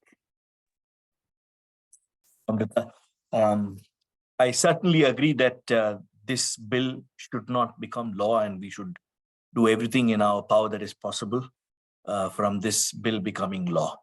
But while I agree with that position, certainly, but there are certainly some responses that I need to give to Shailesh's presentation. I think there are several notions that were advanced by him that would need some disabusing, right? The first, so the first proposition that he put forward was that privacy itself was not very well defined in the Supreme Court's judgment, and that has caused a lot of issues. But unfortunately, privacy, like many other values, like liberty, fraternity, dignity, right? We have right to all of these, right? And these are also fascinatingly and wonderfully vague as privacy, and thankfully so. And privacy is going to be an ever expanding value, and all of these arguments that we do not have in Indian languages do not have a word for privacy, right? Privacy is an elite concern or an elitist concern. So these were all made by the government of India before the 9-judge bench of the Supreme Court, and the Supreme Court had occasion to deal with each of these arguments, right? It's certainly very, very simplistic and very inaccurate to say that privacy is today an elitist concern. In fact, there are many cases. I'd say, for example, in Delhi, we've come out of, today there was a launch of the report that was being put together by Abhinav Sekri, Vrinda Bhandari, Madhav, and Natasha. So that gives out a list of, they've been able to collect about 5,400 144 orders under which Delhi police is effectively exercising police powers that things like CCTV installations, things like even regulating courier business, right? What you can do with your own Porsche, your veranda, all of that, everything gets regulated under 144 with absolutely no law. And you see, even the domestic worker verification processes were all given as 144 laws. And I'll give you an example. So there are now, for example, if you need to hire a domestic worker, there are several. If you see, in fact, Delhi police gives out these advertisements in papers regularly to say why you need to have Delhi police verification of these domestic workers. And what happens with these verifications? These verifications go, Delhi police go to the gaon, maybe somewhere in Bihar, Gujarat, wherever the domestic worker hails from, and the verification happens there. The person here who is working here might not have even told his community that he's working as a domestic worker, right? But the people in his community are let know because this person has been now being sought to be hired as a domestic worker, right? So and this is one of the cases, and there are several cases too. Tomorrow, for example, young people in love.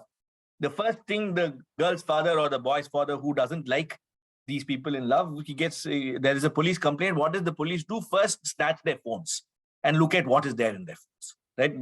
There is no law.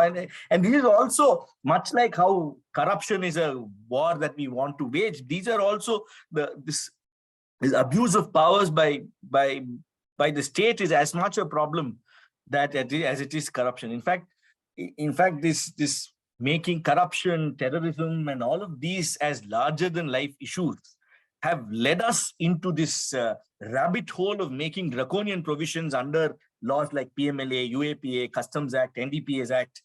And that is what is being weaponized now by an all-marauding state. And when we say privacy is a right that's nowhere, it's an elitist concern, I'd say that privacy now is another tool for us to limit state power, much like all our rights are. Right. So all of the rights that we have under our constitution. These were not. There are different schools of thought. One school of thought says this is something that you are inherent in all human beings and you're born with all these fundamental rights. There's another school of thought. No, these are granted by the constitution, and the constitution in its terms can actually deprive it. Right. And there is obviously the third one, which is what I subscribe to. These are all rights that we acquired by struggles, much like how right to information is. Right to privacy has come about also through a struggle. It might not have necessarily only been an India-based struggle, but there has been a global struggle to realize this right to privacy. And the idea of right to privacy in today's day and age, particularly in the digital age, because privacy is is vulnerable to be deprived, it's something that we will need to fight harder for. Right. And another great example was what happened during the Delhi riots here. Right. So because the government has had an insatiable appetite to database everything and anything under the sun and have it monetized. So all the Vahan database was completely available for anyone to use and abuse. So what happened? So people were able to just look up the vehicle numbers that were parked somewhere, get the names against those vehicle numbers, the names, if it has been registered under a Muslim name, they were torched. Right? This was a story that was widely reported during the Delhi riots. And this is directly as a result of the government's absolute callousness in relation to people's right to privacy. And another thing that Shailesh ji mentioned was how anything that is held with the state is anyway as a result of public activity.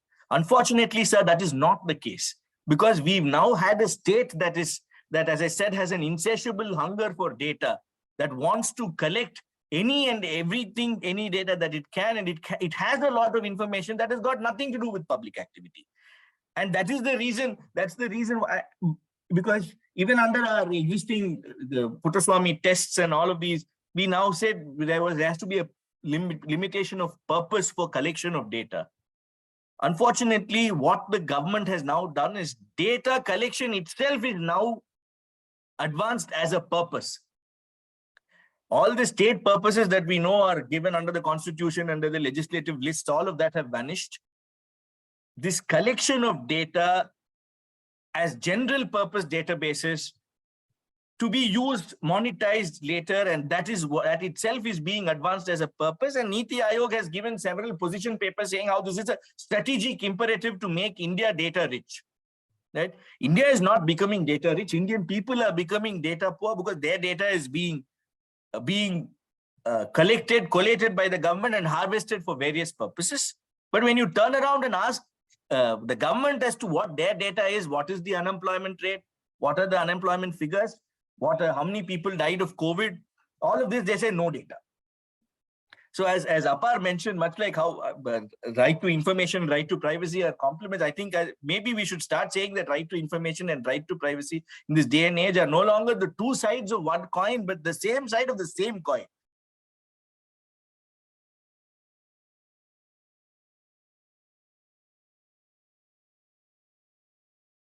Prasanna, we seem to have lost you.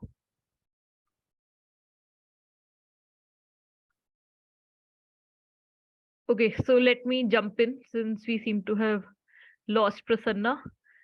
So as you can see from the plethora of views, there is not necessarily agreement on everything, and that is why that is what also makes these public discussions very exciting and very interesting, and in fact forces us to think through some of the complexities of these issues.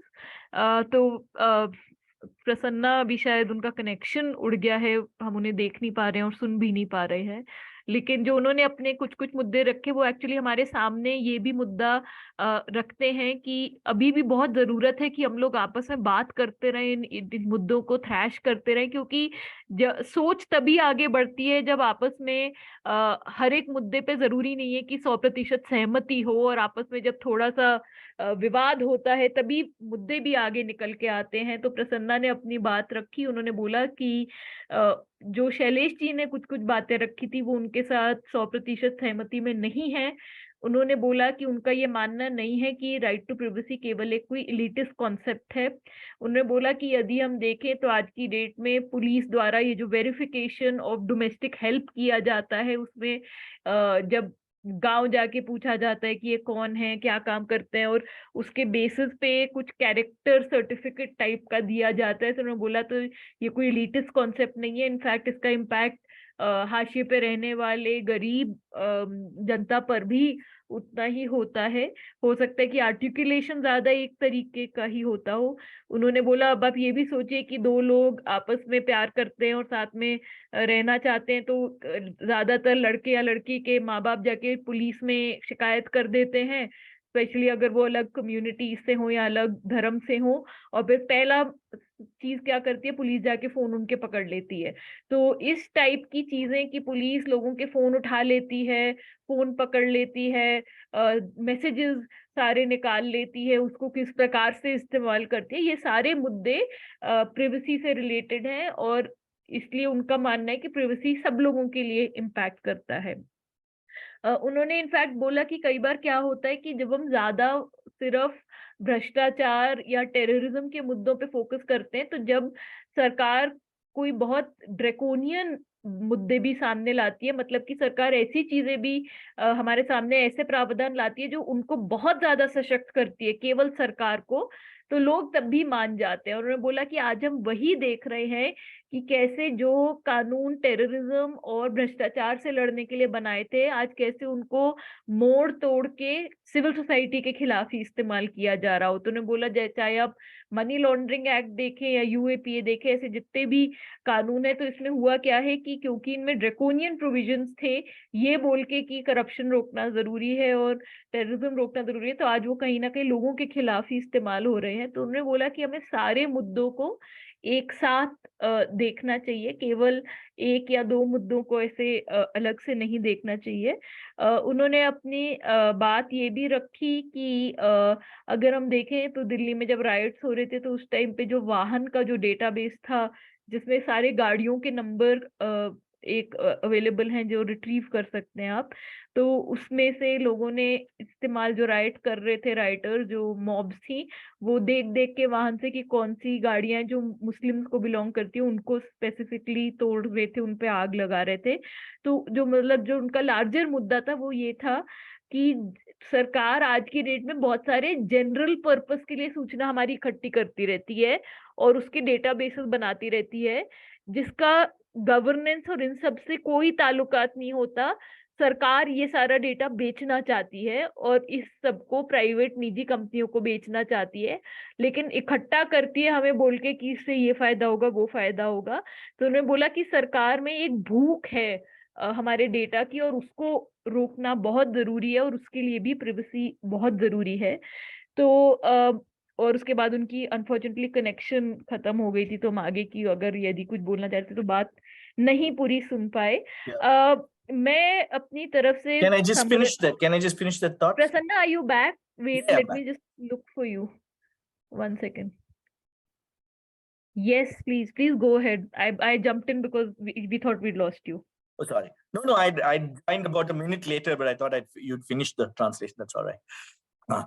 So the thought I wanted to finish was that, see, as I was saying, they're no longer two sides of the same coin. I think we have to sort of begin the values of transparency in governance and privacy of citizens are the same side of the same coin. It is about it is about limits on state power, and it's something that we need to fight for together for both.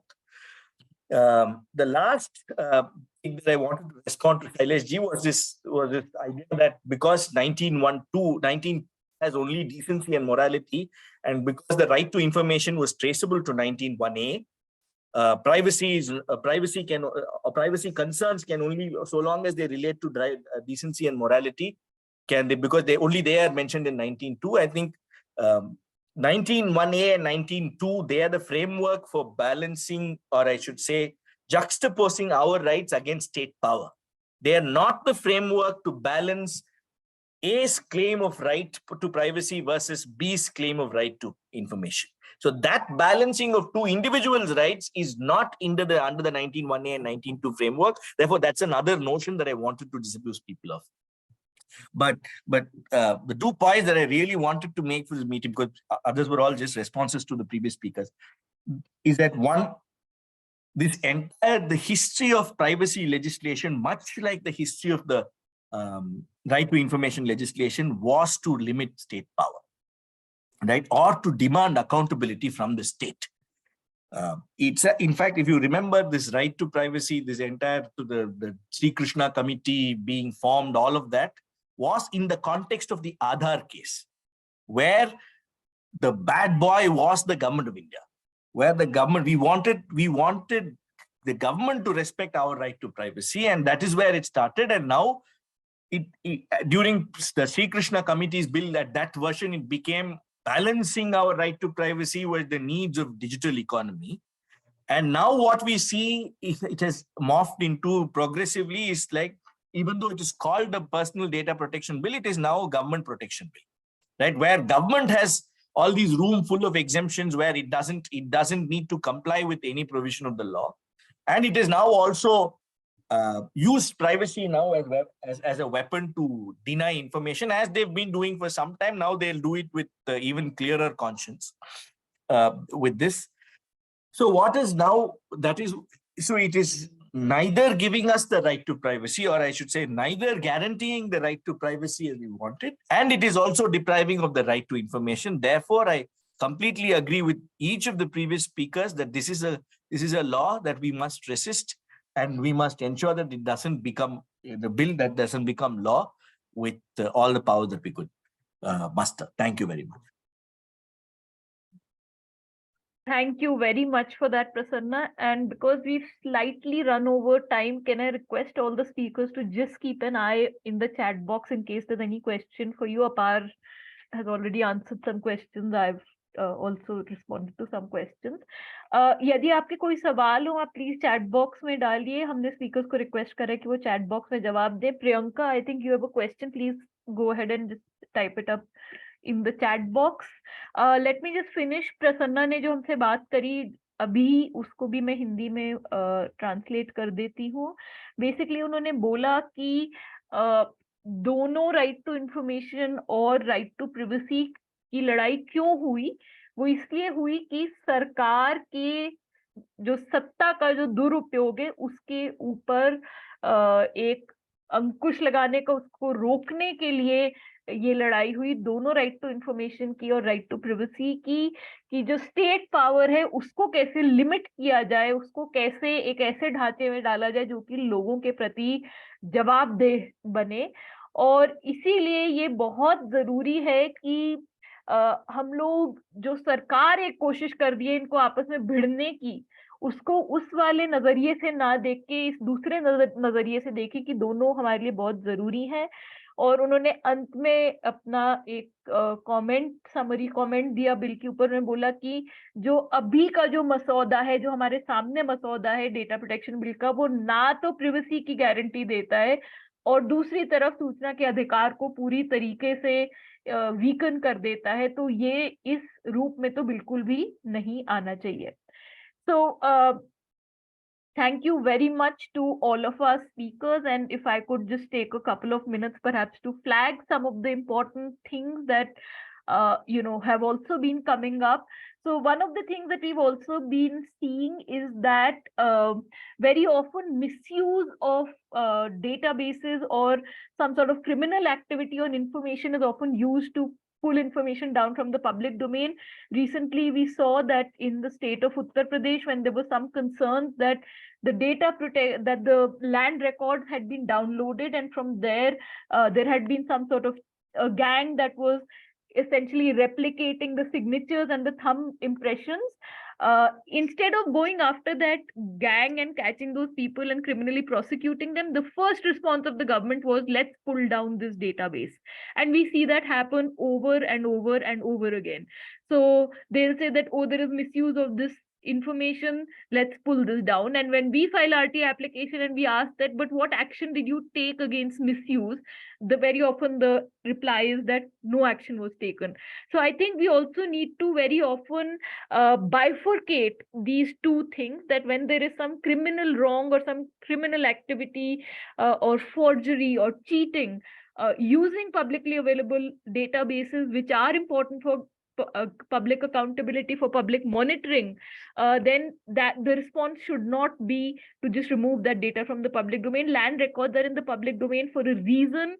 They in fact predate in many ways even the Right to Information Act, because of the necessity of having things like land records in the public domain.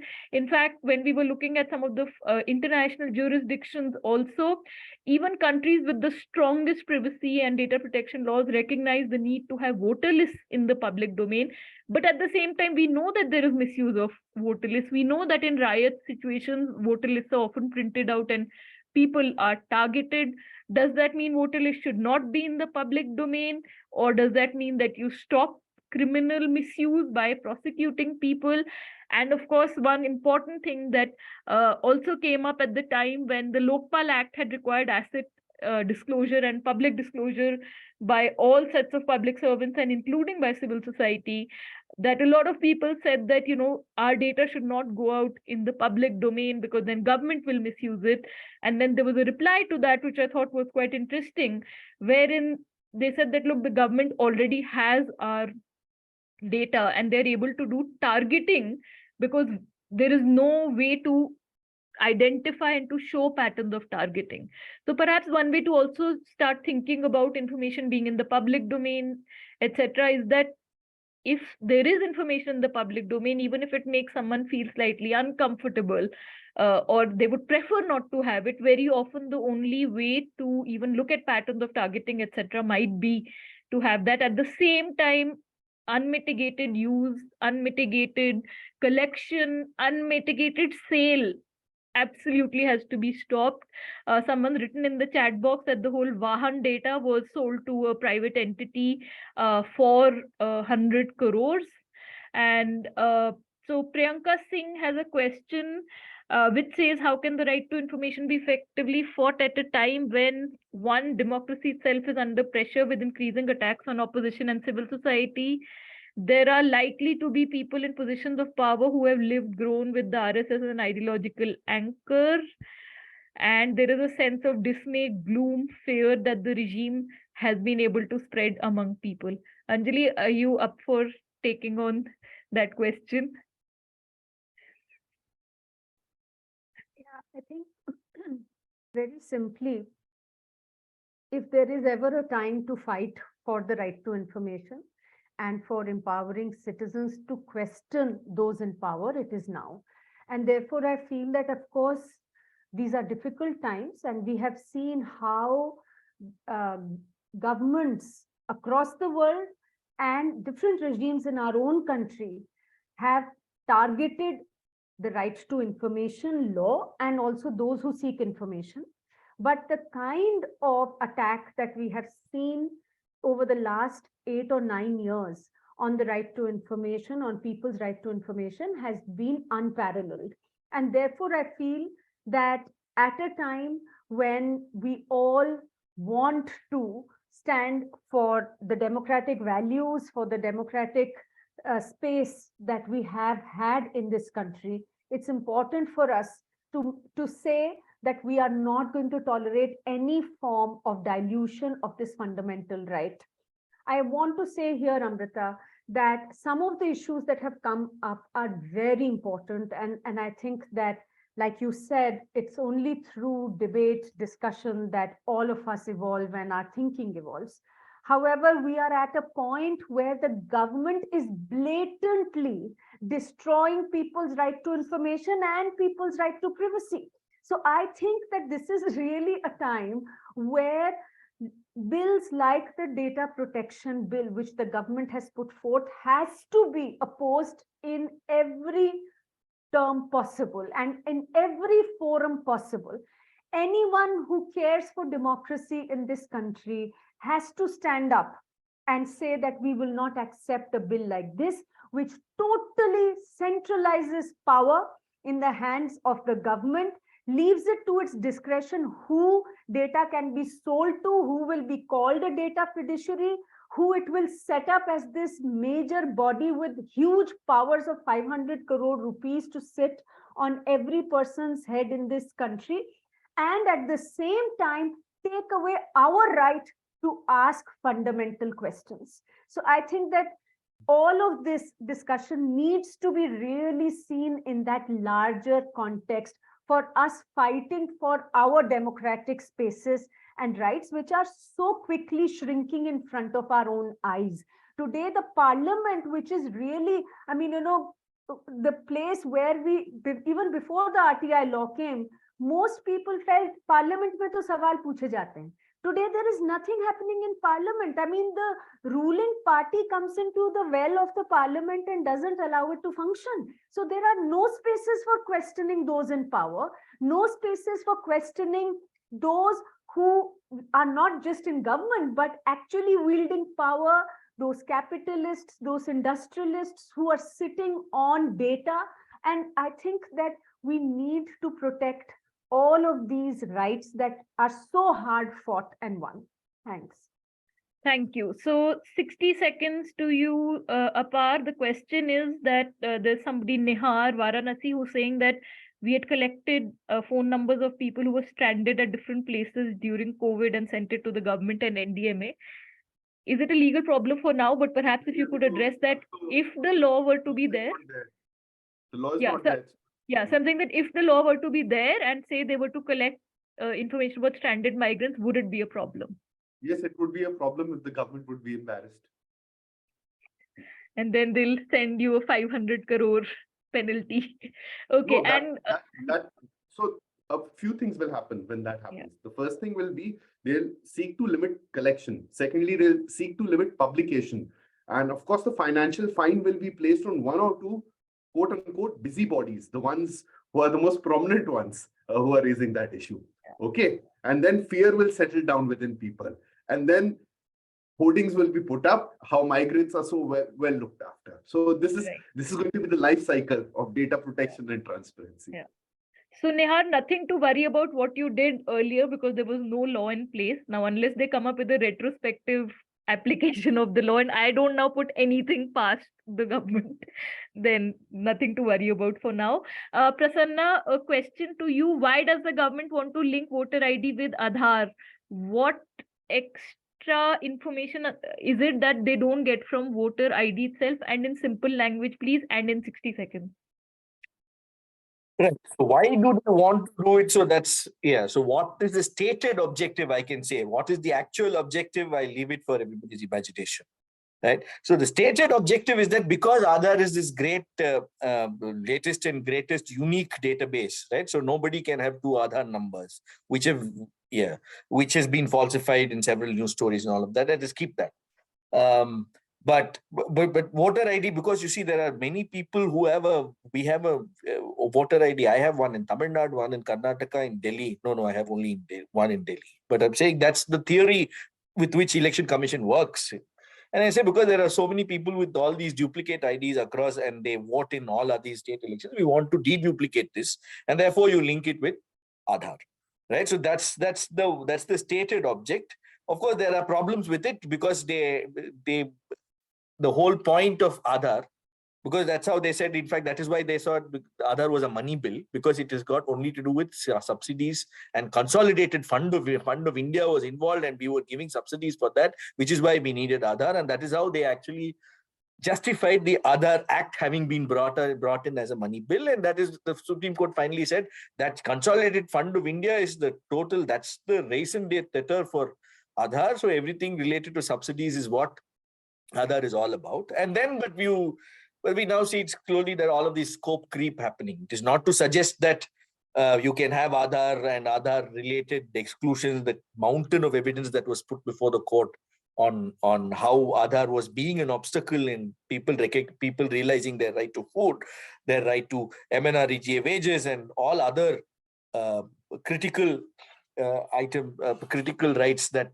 would be provided for under the various laws, right? But as I said, this is the stated objective. I leave it to people's imagination to see what was the actual. Thank you. Thank you for that, Prasanna. And in a session recently at a university, I had to remind people that the country existed and we had welfare programs and elections much before 2011, and things worked fine. So now the sudden thing कि आधार के बगैर कुछ नहीं चलता, मतलब बहुत साल देश चला था आधार के बगैर, and it's not that nothing absolutely works. Now, two questions which I'm just going to quickly respond to and wrap up, because I'm getting messages saying that we should wrap up now. How can people contribute? आप अपने MP को phone करिए, अपने MLAs को phone करिए, चिट्ठी लिखिए, pamphlet बनाइए, लोगों को समझाइए, ये वाला सेशन सर्कुलेट करिए. आपको और कोई सवाल या डाउट्स हैं तो हम में से किसी को भी आप कांटेक्ट कर लीजिए. कहीं और आप चाहते हैं कि सेशन ऑर्गेनाइज हो, हम में से सब लोग बहुत खुश होंगे आके वहां पे बात करने की. उसके बाद एक और सवाल है कि क्या छोटे छोटे प्रोविजंस पे काम करने का कुछ फायदा है, या फिर क्या ये इतना खराब बिल है कि हम सब इसको आउटराइटली रिजेक्ट करें. मैं ये थोड़े कॉन्फिडेंस से बोल सकती हूँ कि मेरे हिसाब से जितने लोग यहाँ पे बैठे हुए हैं स्पीकर्स, हमारा तो ये पोजीशन है कि ये फंडामेंटली फ्लॉड है और इसको तो रिजेक्ट करना चाहिए. They should come back with, because ना तो ये प्रिवेसी को प्रोटेक्ट करता है, दूसरी तरफ ये सेंट्रलाइज करता है पावर को, और तीसरी तरफ आरटीआई को भी अमेंड करता है. तो ये तो रिजेक्ट करना चाहिए. आप चाहे तो आप सोशल मीडिया पे हैशटैग बनाइए रिजेक्ट डीपीडीपी बिल, और इन सब मुद्दों को उठाने का मतलब आपको देश में जरूरी नहीं है बैठना कि ये मुद्दे हम कैसे उठाएं. और बाकी मैंने देखा कि अपार ने ऑलरेडी एक दो जवाब और दे दिए हैं. So thank you very much for everyone who joined. I was seeing कि there were more than 120 people through most of the discussion, and even now nearly 2 hours into the session we still have 86 people with us. आप सबका बहुत बहुत धन्यवाद. Shout out to many friends, Lokesh ji also I can see, Ishan, many other people, और पूरे देश भर से हमारे साथ बहुत सारे दोस्त सूचना के अधिकार के सिपाही और लोग जुड़े हुए हैं. And from many different movements I can see people from NAPM, from Right to Food, from Narega Sangharsh Morcha, so and many students in fact also, friends from the feminist movement also. So a big thank you, a big shout out to you. This bill is going to impact all of us in many different ways. We all need to figure out ways to raise public awareness, to raise our voices. ये मसौदा जो है कानून का, ये हम सबकी जिंदगी के ऊपर इसका इम्पैक्ट रहेगा, तो जरूरी है कि हम सब लोग इसके ऊपर अलग अलग तरीकों से अपनी आवाज उठाते रहें. अंजलि जी, शैलेश जी, अपार, प्रसन्ना, आप सबका बहुत बहुत धन्यवाद कि आप लोग जुड़े. और जैसा मैंने बोला कि आपस में 100% सहमति नहीं होती तो चर्चा और बेहतर हो जाती है, क्योंकि और मुद्दे निकल के आते हैं और वही चीज जरूरी है, और वही हमने आज देखा भी. सो thank you very much, and I hope कि हम लोग आगे अगले 1-2 हफ्ते में और ऐसे कर पाए सेशन, क्योंकि कुछ पता नहीं है कि किस दिन ये बिल पार्लियामेंट में आ जाएगा. हो सकता है कि पार्लियामेंट पूरी तरीके से डिसरप्टेड हो लेकिन ये बिल आ जाए और पास हो जाए, तो ये तो बहुत सतर्क रहने वाली बात है. A big thank you to Anhad who actually thought of this thing, and we conceptualized it together. So thanks to Shabnam, Bhavna, and friends at Anhad and everyone else who's there. I'm probably forgetting a few names. So thank you to everyone for joining, and a big thanks from Anhad and Satark Nagrik Sagathan. I think it was an interesting session. Bye.